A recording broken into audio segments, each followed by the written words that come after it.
Is your Maxtron or Trimax leaking everywhere? Don't throw it away. It's actually a 10-second fix. Today I'll explain the reason while I fix this leaking pen. Then I'll show you how to prevent leaks permanently, and finally, how to refill it. Step 1. The reset.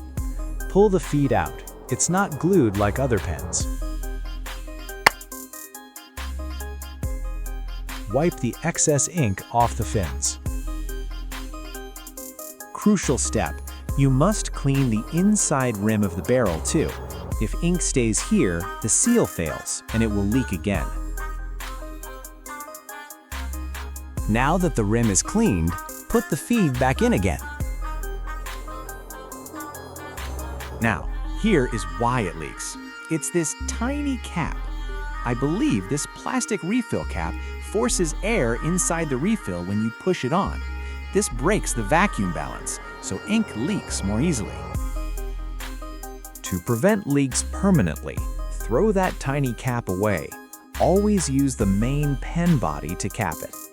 And when storing it, keep the tip pointing up. Gravity is your friend. Now I'm grabbing a fresh, empty refill to show you how to fill it. Use any fountain pen ink. Remove the feed of the refill, then clean the feed. Wipe off the excess ink on the fins. Now after cleaning the feed, we will refill ink in the barrel. Grab your syringe and fill ink in it. Don't fill it to the top. Leave about 1 centimeter of air gap. The feed needs that air cushion to regulate flow.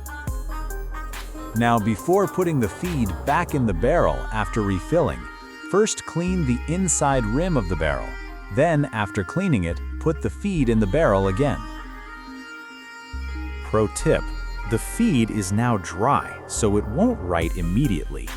Touch the tip to a tissue for 3 seconds. Capillary action will pull the ink down instantly. Once you see the dot, you're ready. Now it is fully done, smooth, leak-proof, and ready to write instantly. Remember to always use the main body of the pen and throw the plastic cap away. As you can see, writing is crisp and no blotting. If this helped you, like and subscribe. See you in the next one.